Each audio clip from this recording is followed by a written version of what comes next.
I want to work with companies that really do want to scale. What we always say is that businesses spend so much time and energy on a business plan, but they don't build and spend time, money, energy, and resources on a scaling plan.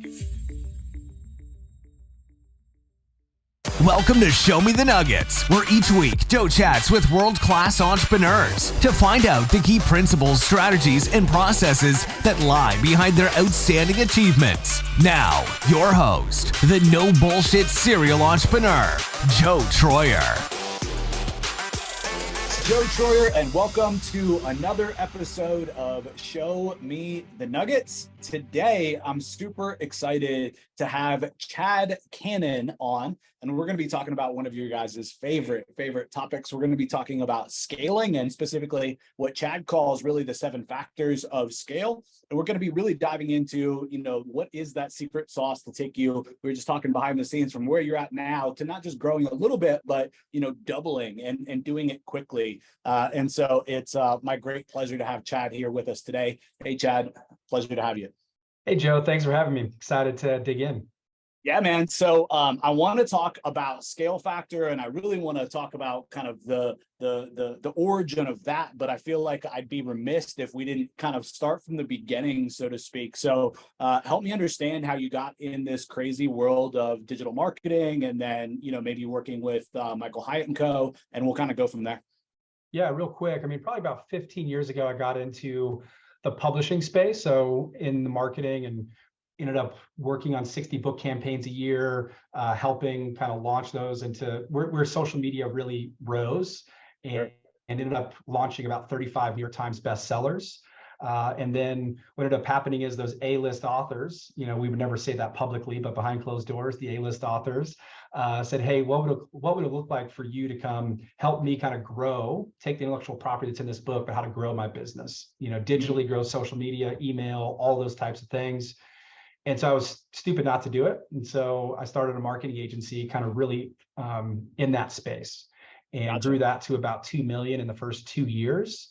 And went to try to fire a client. That client was Michael Hyatt, because the agency was exploding. We had 15 people on the team.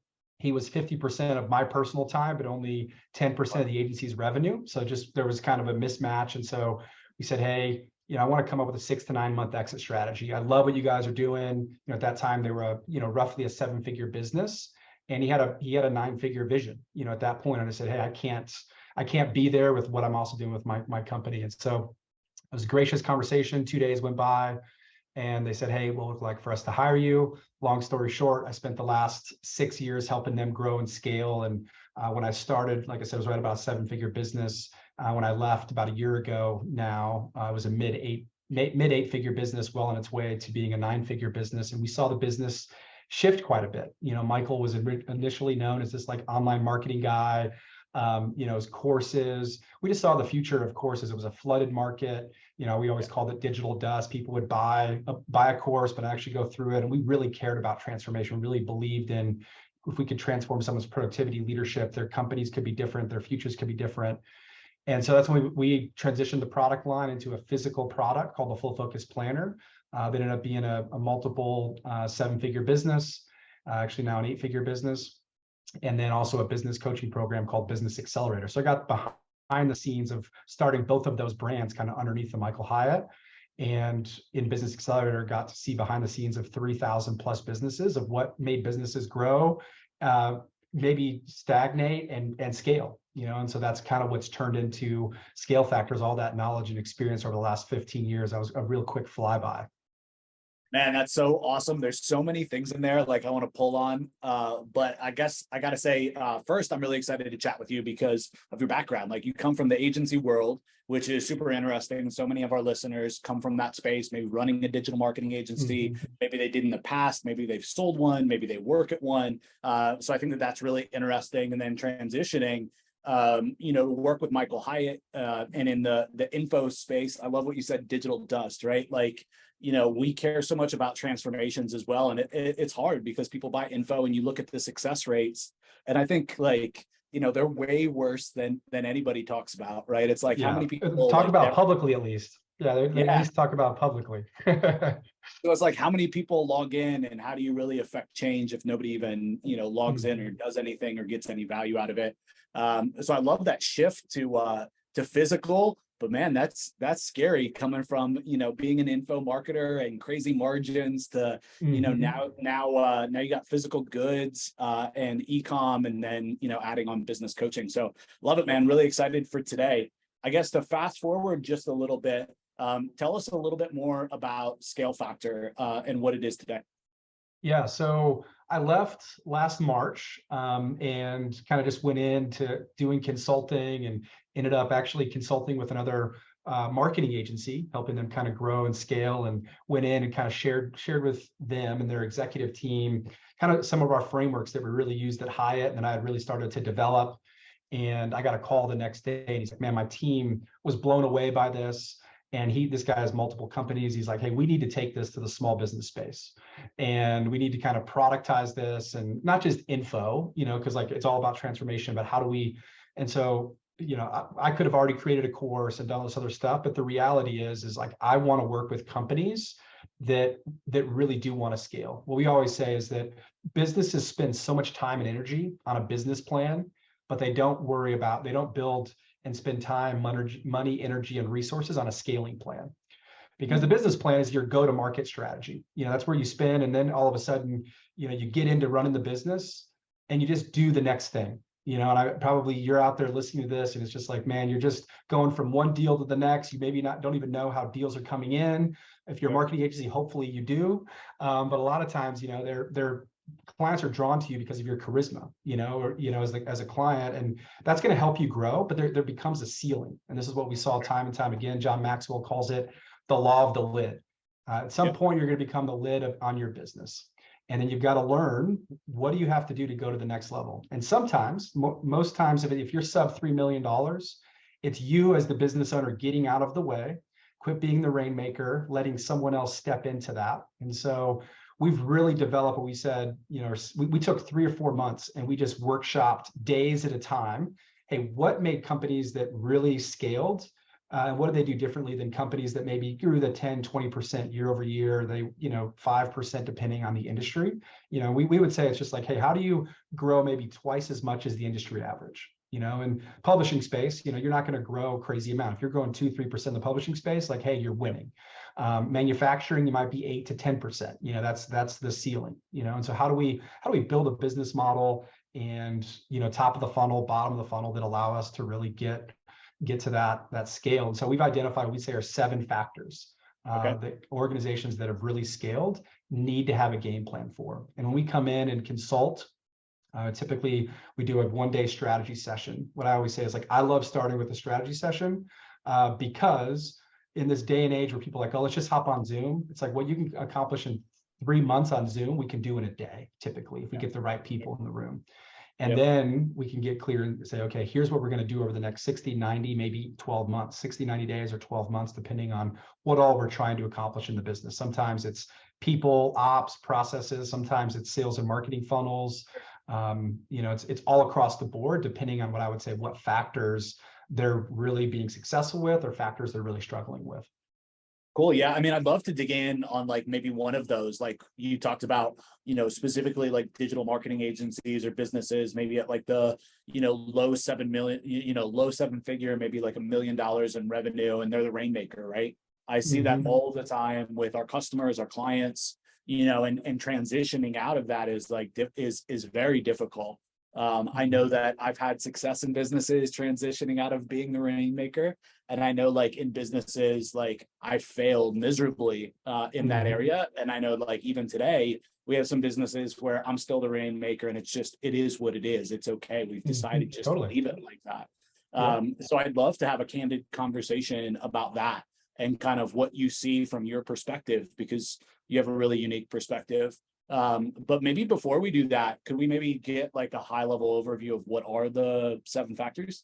Yeah, absolutely. So I'm an acronym guy. So like literally it's factors with an S is kind of, and they build on top of each other. And so what I would say, the first 4 factors are sales and marketing. The next 2 are sales and operations, kind of where they combine. And then 7 is really just the scalability of the business. So if I had a, when we take clients through, we help them identify, okay, these are probably, you may be struggling in sales and marketing, maybe sales and ops, it may be the sales to the scale element, which is all about identifying, hey, where do we want to be and what resources do we have to get there? So F is find your buyer. As a marketing agency, there should be no, I really struggle with is actually being the first factor, because a lot of people start out with products, but I would say first you got to understand who your buyer is. And, again, this is what I would say is these factors are for companies that already have product market fit and are looking to go to the next level. If you're a founder and it's like you're in the startup phase, product is probably going to be more important than buyer. You might just sell a product at any point to get buyers. But this is now that, hey, you've seen what's worked, you've seen what hasn't worked, but now we're saying, hey, these are the buyers we want to serve, and we know we can help them. We've got testimonials, et cetera, et cetera. So find your buyer. It's not only like knowing who your ICP is, but where do they hang out? How do we reach them? Is it conventions? Is it paid ads? Is it, et cetera, et cetera. So that's obviously a marketing piece.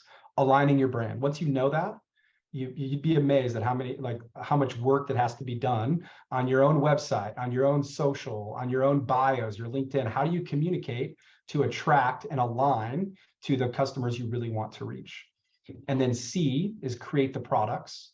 So this is where we kind of get into the products. And a lot of times it's not changing the products, but how do we actually create more products that serve this audience? Now that we know their pain points, maybe we can go deeper and ascend them into something different. In the info space, it's it's pretty easy. Sometimes it's really challenging if it's a physical product space, and depending on your industry, things like that.